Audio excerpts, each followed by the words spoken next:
Magandang gabi po sa inyong lahat. Today is April 20, 2026. Time check po tayo, 7:43 in the evening. 7:43 in the evening po dito sa Pilipinas. Binabati ko po kayo, lalo na mga kaibigan ko sa iba't ibang panig ng bansa, pati na rin sa mga kaibigan ko na nasa iba't ibang panig ng mundo. Tuloy po tayo sa ating pag-aaral ng mga salita ng Diyos at ang pag-aaralan nating salita ng Diyos, Leksyon Divina, Ebanghelyo, para sa araw na ito ay ang Ebanghelyo pa rin para sa araw na ito, April 20, 2026, Monday, unang araw ng trabaho sa buong isang linggo, unang araw sa buong isang linggo. So bago po tayo magsimula, tulad ng dati, iniimbitahan ko po kayo na samahan ako para sa ating pambungad na panalangin. Sabay-sabay po tayo.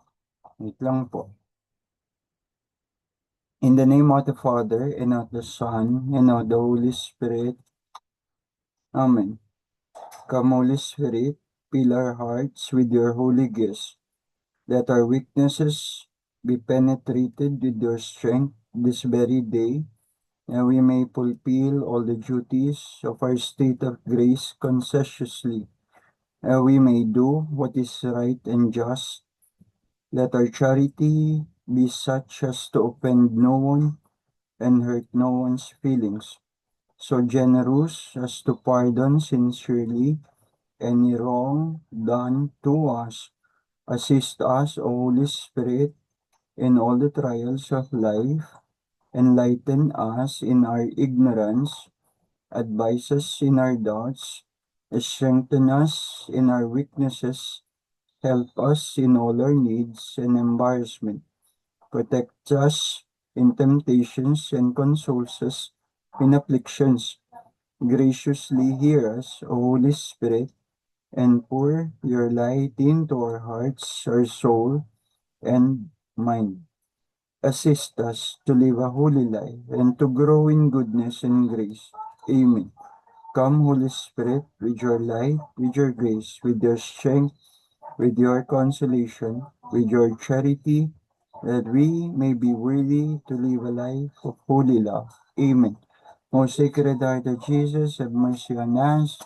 Immaculate Heart of Mary, pray for us. Mary, Help of Christians, pray for us. Regina Passis, pray for us. Regina Apostolorum, pray for us.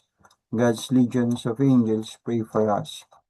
In the name of the Father, and of the Son, and of the Holy Spirit. Amen. Magandang gabi po muli sa inyong lahat. Maraming salamat po sa inyong pakikiisa para sa ating pambungad na panalangin. Tuloy na po tayo. Babasahin ko na po ang Ebanghelyo para sa araw na ito muli, April 20, 2026. Ang Ebanghelyo po natin ay mula sa aklat ni San Juan, Kabanata 6, mga talata 22 hanggang 29. Ikatatlong linggo sa panahon ng muling pagkabuhay, third week of Easter. Simulan na po tayo. Ang proclamation of the Holy Gospel of our Lord Jesus Christ according to Saint John. Glory to you, O Lord. The next day, the crowd that remained across the sea saw that there had been only one boat there, and that Jesus had not gone along with his disciples in the boat, but only his disciples had left. Other boats came from Tiberias near the place where they had eaten the bread when the Lord gave thanks. When the crowd saw that neither Jesus nor his disciples were there, they themselves got into boats and came to Capernaum looking for Jesus. And they found him across the sea. They said to him, Rabbi, when did you get here?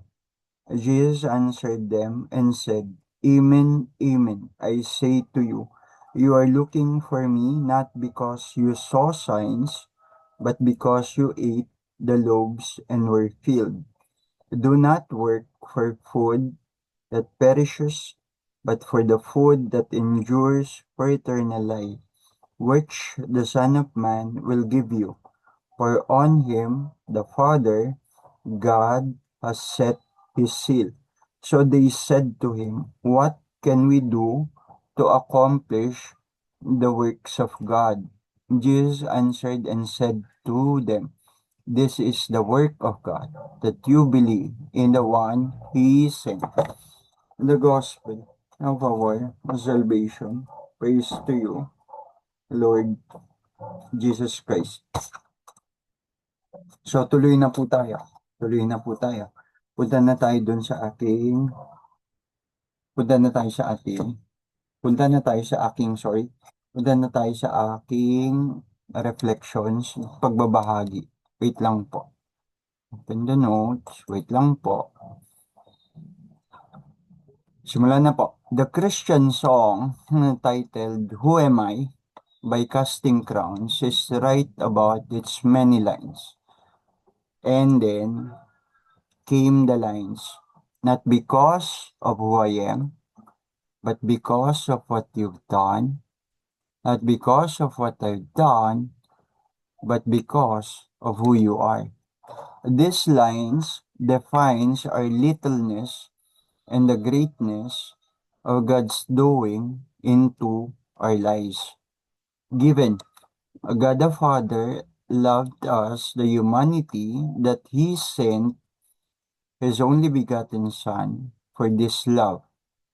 Love that is freely given, a gift not earned by any of our merits, a gift.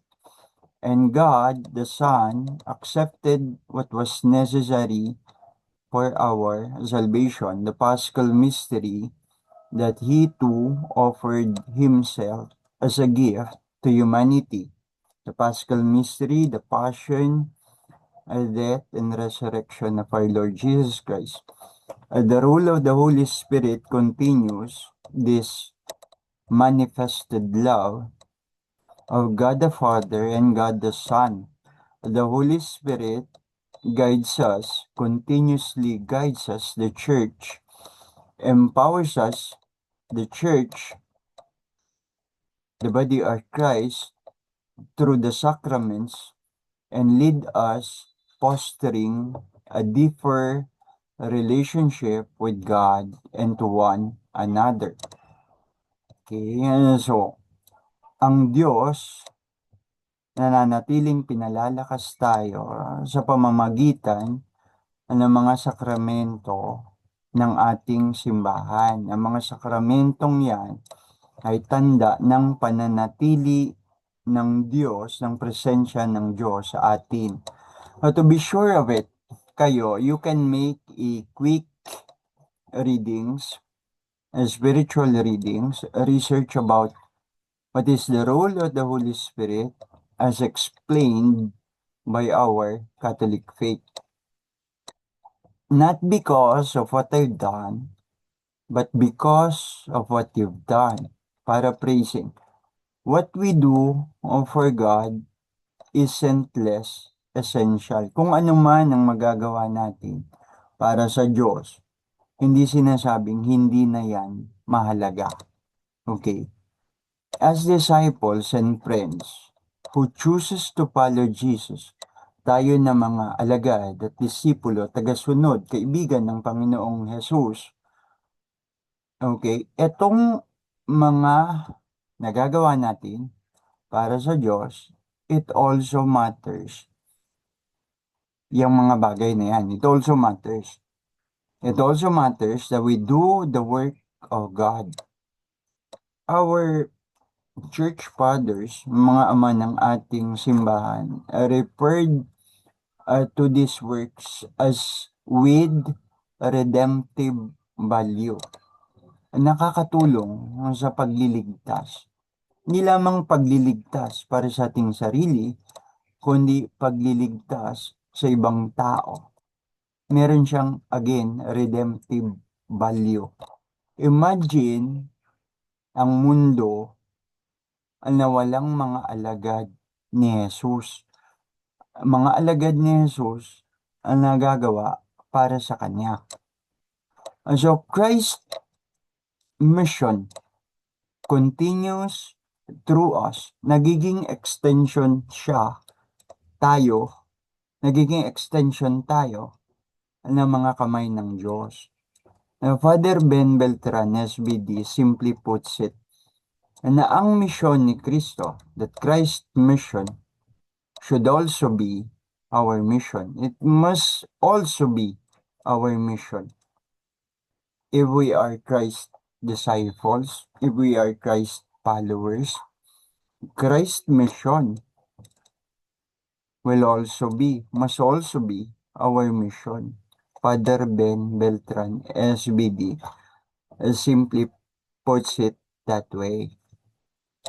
Our presence in the world must remain as a sign of God's continuing presence in the world. Ang presensya natin bilang mga disipulo, bilang mga alagad ni Jesus, mga tagasunod,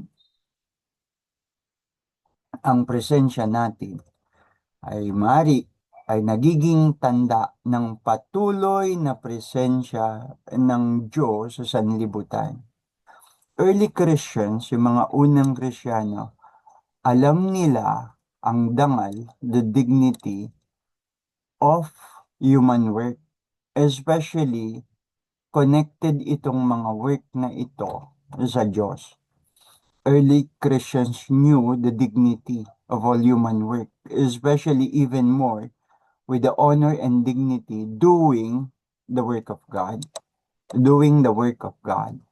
And there is honor and dignity with that.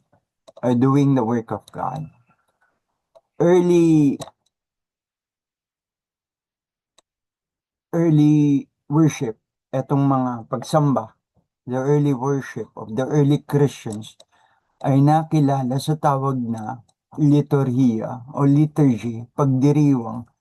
Pagdiriwang which literally meant the work of the church. Gawain ng simbahan, the body of church. Gawain natin na tayo bahagi ng katawan. Bahagi ng katawan ni Kristo, tayo yon. Okay? Bahagi ng katawan ni Kristo kung saan si Kristo ang ulo at bawat bahagi may kani-kanyang gawain, may kani-kanyang tungkulin, may kani-kanyang tawag sa kung anong dapat gawin. Hindi naman lahat guro, hindi naman lahat guro, hindi naman lahat manggagawang pisikal ng simbahan, yung naglalampaso ng sahig, yung naglilinis ng mga bintana. Okay? Di naman lahat. Kanya-kanyang tawag. May tawag sa'yo, may tawag sa akin. May hinihinging sa'yo upang gawin mo at may hinihingi sa akin upang gawin ko. Ang tawag sa akin para sa gagawin ko at dapat kong gawin ay maaaring iba sa tawag sa iyo kung anong dapat mong gawin. Okay, magulo ba? Yun. Yung early worship of the early Christians, nakilala ito as liturgy, which literally meant the work of the church. And we are the church whom Christ is the head. We are part of that body, the body of Christ, the church. And the head of the church is Christ. And the world is our mission. And the world is our mission. The world is our mission. Don't forget about that. And this world is not a place to be avoided. Hindi tayo hindi tayo magmumukmuk sa isang sulok na wala nang gagawin. Hindi tayo magmumukmuk sa isang sulok na wala nang gagawin. Hindi natin ilalayo ang ating sarili sa sangkatauhan kung saan tinawag tayo upang may gawin. Again, the world is our mission. Like a worker, katulad ng isang karaniwang manggagawa, ang mundo ay parang lugar gawaan. Yan, lugar gawaan. Is a workshop. Ang karpintero meron siyang carpentry shop. Okay? Etc. Ang guro, meron siyang lugar gawaan. Ang kanyang classroom. Okay? Katulad ng karaniwang manggagawa, ang mundo, ang sangkatauhan, ay lugar natin, lugar gawaan natin. Sa English, is a workshop. Okay? As Christian disciples and witnesses, we are to bring all of the world's inhabitants to baptism. Ito yung sinabi ng Panginoon. Bautismuhan niyo sila sa pangalan ng Ama, ng Anak, at ng Espiritu Santo. Para saan? Upang maging bahagi sila ng aking katawan, the body or Christ, the church. At pagkatapos, hindi pa rin tapos, ihanda sila hanggang sa muli kong pagbabalik. So may unang pagdating ng Panginoong Heso Kristo, the first coming. Dumating siya bilang tagapagligtas at manunubos. At pagkatapos sa ating creed, sinasabi, He will come again to judge the living and the dead. Ang unang pagdating ay manunubos. Ang ikalawang pagdating ay bilang hukom, to judge the living and the dead, upang hukuman ang mga nangamatay na tao at mga nabubuhay. Okay, so again, balik. Bilang mga disipulo and witnesses of Christ, we are to bring all of the world's inhabitants to baptism. Kaya tayo nagpapabinyag. At may mga tao inilagay sa tungkulin upang magbinyag. Pero tayo din, pwede rin tayong magbinyag. And sa mga espesyal na kaso, important cases, okay, halimbawa, nasa liblib na lugar tayo, and tapos may isang tao, ipinakilala mo sa kanya kung sino si Jesus. At pagkatapos, kinilala niya naman. At pagkatapos, ang sabi niya, gusto ko nang magpabinyag. Gusto ko nang magpabinyag. Gusto ko nang maging pamilya. Gusto ko nang maging bahagi ng pamilya ng Diyos. Walang pare. Walang pare para magbinyag. Pero binyagan, Kristiyano ka, pwede mo siyang binyagan. Ibig sabihin, special cases, baptism in a special case. Baptism in a special case, unusual case.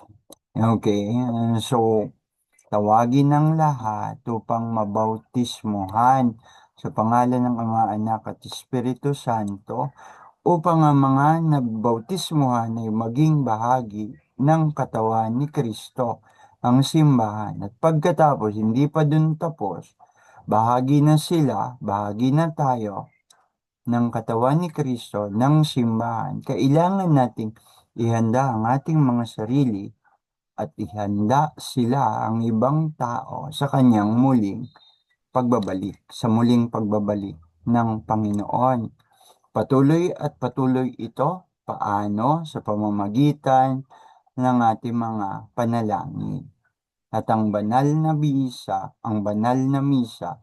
ang pinakamataas na uri ng panalangin. Hindi mahihigitan gaano man karaming bilang ng nobena at pagrorosaryo, ang banal na misa. Kaya habang nagmimisa, huwag ka nang magrosaryo. Huwag mo nang sabayan na nagrorosaryo ka habang dumadalo ka ng misa. Yung misa ay pinakamataas na antas na uri ng panalangin. Bilang Katoliko, dapat mong malamang mabuti iyan. Ang misa ay higit kumpara sa anumang dami ng rosaryo at nobena. Kaya pagdadalo ng misa, siguraduhin na nakikiisa kang mabuti talaga. Okay? Through our prayers, the Holy Mass is the highest form of prayer, and through our witnessing, the unending worship and works again with redemptive value. Huwag nating baliwalain ang mga nagagawa natin para sa Diyos, gano'n man ito kaliit, sapagkat ito'y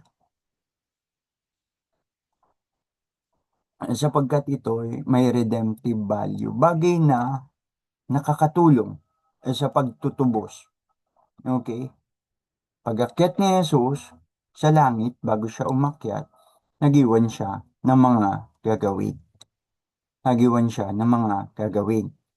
So when we say, not because of what I've done, mag-isip ulit tayo at magnilay.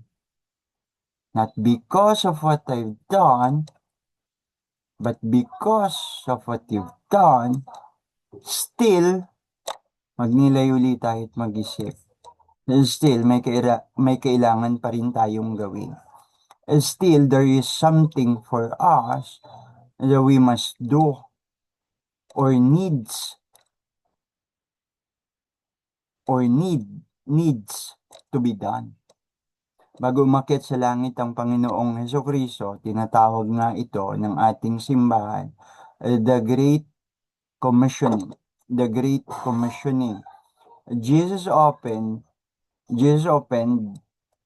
the minds of His disciples. Binuksan ng Panginoong Jesus ang isip ng mga disipulo ng kanyang mga alagad upang maunawaan ang scriptures. Ipinaliwanag niya, explaining that repentance and forgiveness of sin should be preached in His name to all nations. Ipinaliwanag ng Panginoong Hesukristo na ang pagsisisi at pagpapatawad ng mga kasalanan ay nararapat na ipangaral sa lahat ng bansa, sa lahat ng sulok ng mundo, sa kanyang pangalan. Again, Jesus opened the minds of the disciples to understand the scriptures, explaining that repentance and forgiveness of sins should be preached in His name to all nations. Mula sa Jerusalem, beginning in Jerusalem, He promised that they would be witnesses of these things. Therefore, there is truly something which must be done. Saan makikita? Sa aklat ni San Lucas, Kabanata 24, mga talata 44 hanggang 49, the Great Commissioning. And so kasama sa witnessing ang ipangaral na ang Diyos ay talagang mahal ang sanlibutan. Na ang Diyos mula sa kanyang pagmamahal na ito ay lagi siyang nakahandang magpatawad ng mga kasalanan at tinatawagan niya ang lahat ng pagbabagong buhay, new life. Paano? Sa pagsisisi ng mga kasalanan. Kaya ang panawagang magsisi ay panawagan para sa lahat. Panawagan para sa iyo at panawagan para sa akin. Panawagan kahit sa sino man na ang repentance at pagsisisi ay talagang dapat, dahil wala naman talagang nakalulusot na makapagsasabi na siya hindi nagkakasala. Ang sino mang tao na nagsasabi na siya'y di nagkakasala, ang sabi, siya'y sinungaling at wala sa kanya ang katotohanan. Kaya tigil-tigilan na natin ang magturo ng magturo, manisi ng manisi, ituro ng ituro ang iba na sila'y makasalanan. Dahil kung magiging totoo tayo sa ating sarili, tayo rin naman ay mga makasalanan. Huwag maging self-righteous, na madaling salita. So it is not now, sabi, by faith alone. Hindi na ito by faith alone. Sa pamamagitan lang ng pananampalataya, faith alone, just accept the Lord Jesus as your Lord and Savior. That is your faith. Tapos na yun, by faith alone. No, no. It is not now by faith alone. Sola fides. Sola fides, by faith alone. As many Protestant Christians believe, faith alone. El Savio, faith alone, sola fides. No. Yes. Faith is really important, essential to believe. Pero may gagawin at may kailangang gawin. Bago umakyat sa langit ang Panginoong Jesucristo, sinabi niya na sa kanyang mga alagad kung ano-ano ang dapat gawin. Una'y binyagan ng lahat sa pangalan ng Ama, Anak, at Espiritu Santo upang maging bahagi sila ng simbahan. At kapag bahagi na sila ng simbahan, sila'y gabayan at turuang mabuti upang bilang paghahanda sa muli niyang pagbabalik. At ang pananampalatayang walang ginagawa para sa Diyos ay pananampalatayang patay. Patay. Parang nilalangaw. Patay. Nabubulok. Patay. Ang pananampalatayang walang gawa para sa Diyos ay pananampalatayang patay. Kahit sabihin ng isang tao sa'yo, may pananampalataya ako. Pwede mo namang sabihin sa kanya, may pananampalataya ka? Ako'y may gawa. Ipakita mo sa akin ang iyong pananampalataya at ipakikita ko naman sa iyo ang aking mga gawa. Kalakip ang aking pananampalataya. Sa banal na kasulatan din yan. Kung tunay po tayong nag-aaral ng salita ng Diyos, ang mga bagay na yan ay madaling makita at alam na rin naman natin talaga. Ang problema lang dyan ay bakit parang hindi matanggap ng marami sa atin o hindi tanggapin na ipinipilit pa rin natin sapat ng manampalataya lamang. Ang sapat ng manampalataya lamang. By faith alone. No. Ang faith dapat nilalakipan ng gawa. Dahil ang faith, ang pananampalataya na hindi nilalakipan ng gawa ay pananampalatayang patay. Katulad nga ng nasabi ko bilang paglalarawan. Parang nabubulok na nilalangaw na klase ng pananampalataya. Hindi ba mga bulok lang at patay ng nilalangaw? Okay. Hindi sir lalangaw din tayo paminsan-minsan. Pwede mo naman napapagpag. Medyo nilighten up lang natin. But then again, alam nyo po yan. Alam natin yan. Nakasulat yan. Madali ang makita. At alam na rin naman ninyo kung nag-aaral kayo talaga ng salita ng Diyos. Kung talaga nagbabasa tayo ng Biblia, mabasa na natin yan. Nabasa nyo na yan. Ang pananampalatayang walang gawa ay patay. Ang pananampalatayang hindi nilalakipan ng gawa ay patay. Ang problema nga lang ay bakit parang marami ang hindi ito matanggap o tanggapin. Ipinagdidiinan, faith alone, ang sola fides, na karaniwang paniniwala ng maraming Kristiyano.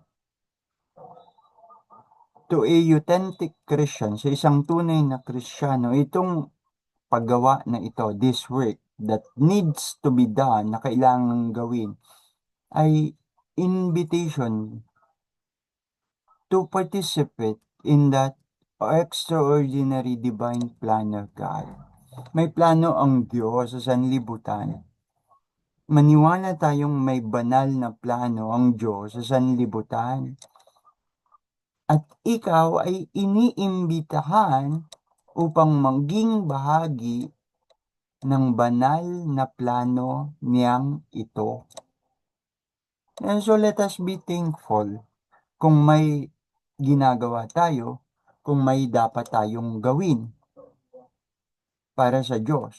Kasi nagiging bahagi tayo ng kanyang plano ng pagliligtas o kaligtasan. Kapag itong mga ginagawa na ito ay naiugnay natin, na idudugtong natin sa ating paniniwala sa ating Panginoong Jesucristo, gaano man ito kaliit, anuman ang ating ginagawa, gaano man ito kaliit, anuman ang ating ginagawa,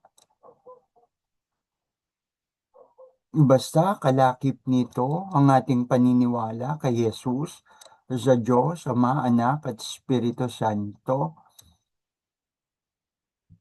Yun ang sinasabi sa Colossians chapter 3, na gawin natin ang mga dapat nating gawin para sa Panginoon, para sa Diyos, na hindi natin ginagawa ang mga bagay-bagay na para sa tao lang. Hindi natin ginagawa mga bagay-bagay para sa tao lang. Kung abogado ka, wag mong isipin ang ginagawa mo sa kliyente mo ay para sa kliyente mo lang. Kung iisipin mo na yan ay ginagawa mo para sa Diyos, pagbubutihin mo yan. Kung ikaw ay guro, huwag mo isipin ang ginagawa mo ay para sa mga estudyante mo lang na iyong tinuturuan. Kundi ang isipin mo ay ginagawa mo yan para sa Diyos. At kung ang laging isip natin, ito'y ginagawa natin para sa Diyos, pagbubutihin natin to. As the apostles wrote it, to do it as unto the Lord. Colossians chapter 3. Gawin natin ang mga dapat gawin para sa Panginoon at hindi para sa tao, as in tao lang. Our work then changes the world. Kung ganito, binabago nito ang sanlibutan kung saan naroon tayo. Binabago din nito tayo, panloob at panlabas. Nagkakaroon tayo ng tunay na Christian life. This means, ibig sabihin nito, all this work becoming not just the so-called, ano lang yan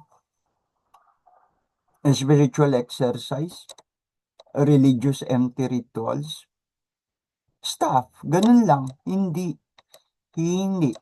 Rather, a kind of work which truly, pabalik tayo doon, with a redemptive value. With a redemptive value. Ang imbitasyon sa iyo'y maging bahagi ka ng plano ng Diyos para sa pagliligtas ng sanlibutan. may dapat kang gawin. To be a Christian is not only to believe in Jesus Christ.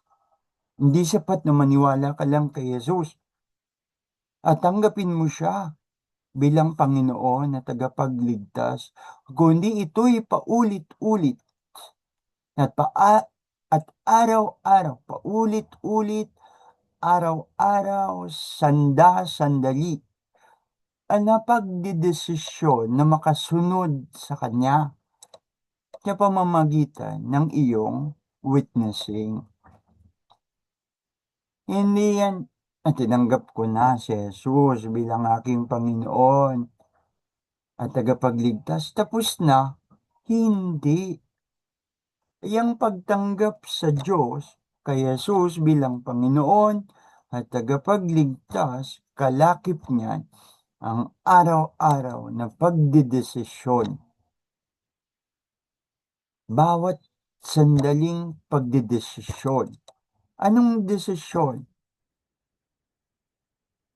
Na gagawin ko ito, kailangan kong gawin ito para sa Kanya. Sa Panginoong aking Panginoon na tagapagligtas.